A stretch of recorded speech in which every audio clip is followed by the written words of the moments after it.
anything to you before he? Yes. What did he say?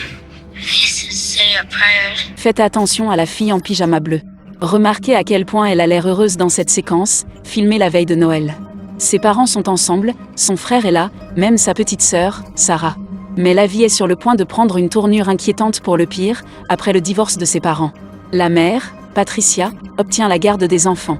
Elle les entraînera dans un horrible cauchemar qui se terminera par le pire cas d'enlèvement que l'État de Floride ait jamais connu. What is your emergency? I found a little girl this morning down Cherry Highway with her neck.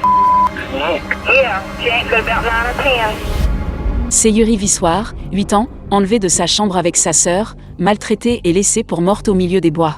Mais elle a survécu, déjouant son ravisseur. Et même après tout ce qu'elle a traversé, elle a mené la police directement au monstre qui a fait cela. Elle voulait s'assurer qu'il paierait pour ce qu'il lui avait pris. Il y avait un sens à ma survie, pour m'assurer que cela ne se reproduise plus jamais. Nous sommes le 22 septembre 1988.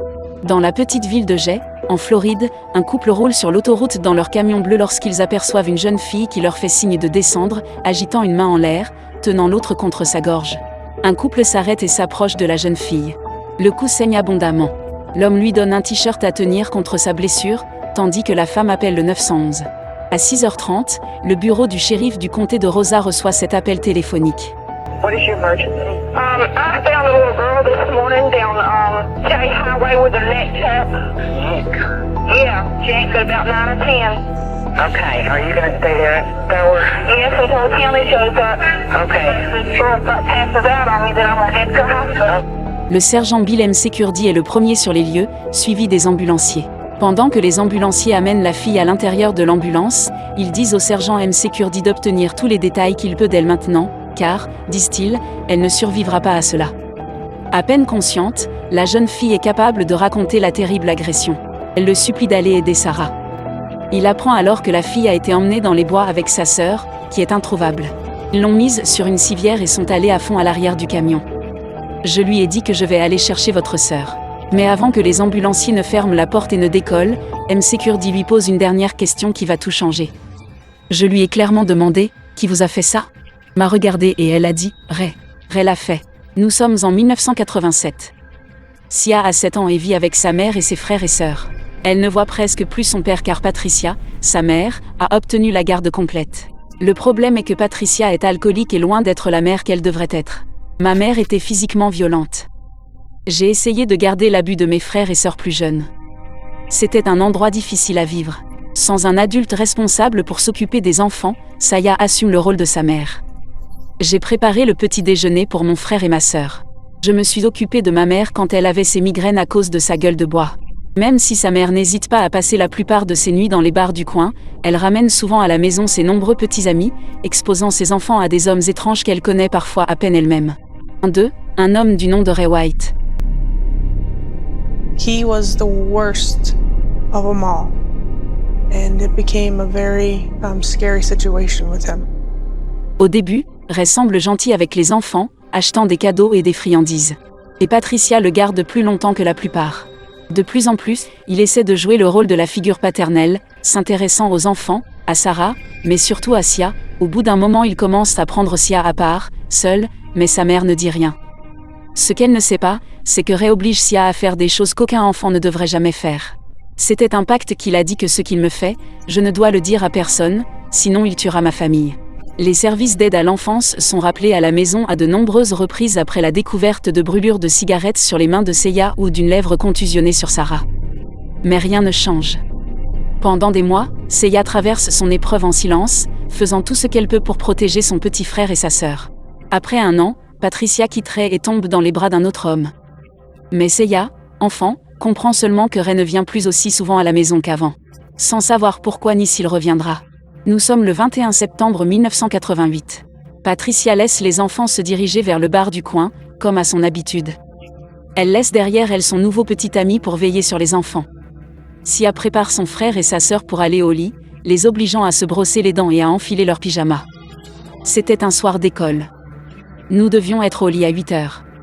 Moi étant l'aîné, j'ai pensé à l'idée géniale de Sarah et moi de nous préparer pour l'école la veille au soir. Nous avons mis nos vêtements d'école, et c'est dans cela que nous avons dormi. Il est 12h30. Sia est réveillée par un homme qui la porte hors du lit et hors de la maison. J'ai levé les yeux, j'ai vu que c'était Ray, et je lui ai demandé où nous allions et il avait dit « Nous allons voir votre mère ». Il la porte par la porte arrière et la place sur le siège avant de sa voiture. Ensuite, il rentre à l'intérieur. Quand il sort, Sia voit que Ray porte sa sœur, Sarah, puis la place sur le siège arrière. Ray prend le volant et démarre. Après seulement 20 minutes, la voiture ralentit et tourne sur un chemin de terre. La voiture s'arrête, mais il n'y a aucun signe de leur mère. Sia comprend que quelque chose ne va vraiment pas. Elle sait de quoi Ray est capable, mais elle doit protéger sa petite sœur. Il me prend à part une fois qu'il arrête la voiture et dit « Avez-vous parlé de notre secret à quelqu'un ?» Sia dit la vérité, qu'elle ne l'a dit à personne. Il semble satisfait de sa réponse.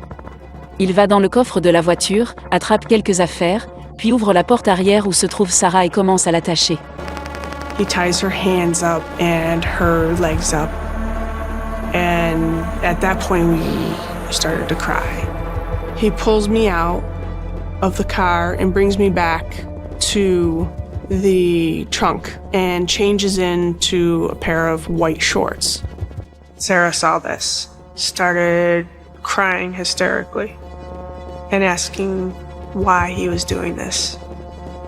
And all I could do is tell her that it's gonna be okay and it's almost over.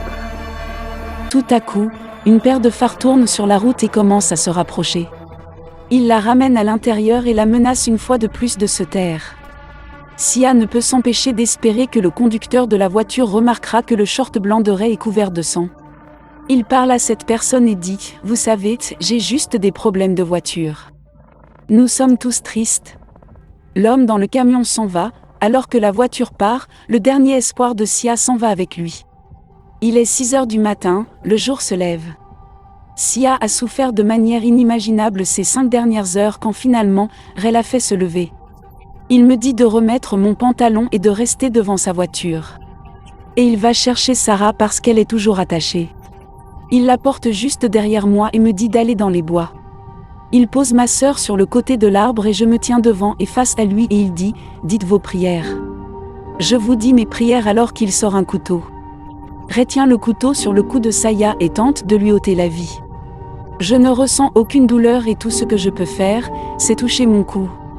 Je vois le sang et je tombe par terre. Je ferme les yeux et je me dis que je dois faire le mort, sinon il va revenir et me tuer indéfiniment. Sia est allongée silencieusement sur le sol, éveillée, les yeux fermés. Elle ne peut pas dire à sa sœur qu'elle va bien. Elle ne peut pas l'aider ou la protéger, car il la tuera. Tout ce qu'elle peut faire, c'est écouter, se taire et attendre qu'il parte. J'entends Sarah crier et pleurer et je la sens par terre donner des coups de pied. Quelques minutes plus tard, Sarah ne criait plus et ne pleurait plus. Elle le sent sauter par-dessus son corps et courir vers la voiture. Ce n'est que lorsqu'elle entend la voiture démarrer qu'elle ose bouger. J'ai appelé son nom encore et encore, mais je savais par son regard qu'elle n'allait pas me répondre. Toute sa jeune vie, la seule préoccupation de Sia a été de protéger Sarah. Mais maintenant, elle doit sortir du bois sans elle. À ce moment-là, je me sentais tellement engourdie que tout ce à quoi je pouvais penser était d'obtenir de l'aide pour Sarah et moi. Alors je marche vers le chemin de terre avec une main sur la gorge. Tout d'un coup, je vois un camion bleu passer du chemin de terre et je lui fais signe, j'essaie de le faire descendre. Il s'est arrêté et je me suis approchée et c'était un couple. Nous sommes le 22 septembre, 7 heures du matin. Alors que Sia est transportée d'urgence à l'hôpital, le sergent Bill M. Security se rend sur le tronçon de route où Sia a dit qu'il retrouverait sa sœur. Mais comme Sia le soupçonnait, elle n'est plus en vie. Le cœur de Sia s'arrête dans l'ambulance, 2 fois de plus sur la table d'opération. Quand elle se réveille, elle ne pense qu'à ce monstre et au cauchemar qui l'accompagne. À quelques centaines de kilomètres de là, son père Ahmed reçoit le pire appel téléphonique de sa vie. Il prend le prochain vol pour la Floride pour venir voir Sia et identifier le corps de Sia, 6 ans. I felt I was submerged in ice. It was so difficult for me to even breathe. I couldn't even stand up or walk. And they dragged me out of the morgue. Ahmed se bat depuis des années pour obtenir la garde de ses enfants. Maintenant que le combat est gagné et qu'il peut ramener Sia et son frère à la maison, il n'y a pas de célébration, pas de joie, seulement du chagrin. Nous sommes en 1989, alors que Ray White est jugé. Sia a maintenant 9 ans. Elle a une longue convalescence devant elle, mais une chose qui lui tient à cœur est son rôle dans le procès. Je savais qu'il fallait témoigner. C'était pour Sarah. Et je voulais m'assurer qu'elle sache que je faisais du bien pour nous. Did he say anything to you before he cut your throat? Yes. What did he say? He said, say a prayer. Say a prayer? Yeah. All I could think about is the next little girl that he could take advantage of, and I wanted to make sure that was stopped. She had to stand up from the witness stand, look over and point out the defendant who had cut her throat and murdered her sister in front of her. Il ne pouvait s'empêcher d'être frappé par sa force et sa détermination. Le jury déclare Ray White coupable d'enlèvement, d'agression sexuelle, de tentative de meurtre et de meurtre au premier degré. Il est condamné à mort. Il y avait du soulagement. Il y avait du soulagement et de savoir que nous avions fait en sorte que cela se produise. Tout au long de ce processus, j'ai eu la force et je crois vraiment que ma sœur était avec moi. Sia travaille maintenant comme soldat de l'État de New York. À ce jour, elle poursuit sa quête pour protéger les autres. Je voulais pouvoir chasser les monstres des rues et pouvoir les menotter et les enfermer pour qu'ils ne puissent pas blesser les enfants. Je sais que Sarah me regarde de haut, me gardant en sécurité. C'est mon ange gardien. Je n'ai jamais vu quelqu'un être aussi à l'écoute et dans tout ce qu'il fait. Elle aime la vie et elle la vit. Elle est mon inspiration. Le courage pour moi est défini par l'un des plus grands, Maya Angelou. L'histoire, malgré sa douleur déchirante, ne peut pas être non vécue, mais ses visages avec courage n'ont pas besoin d'être revécus. Je voulais rendre hommage à Sarah, ma sœur, et faire de la sensibilisation et même éventuellement de la prévention en partageant mon histoire avec les victimes, les familles. Notre mission était de devenir une voix forte pour toutes les jeunes filles, toutes les femmes, toutes les victimes d'actes criminels et leurs familles. Une mission d'espoir pour éclairer ce chemin pour ceux qui marchent sur ce chemin sombre que j'ai parcouru étant enfant. Un combattant pour ceux qui ont besoin de moi maintenant. Sachez-le, je n'abandonnerai jamais ce combat.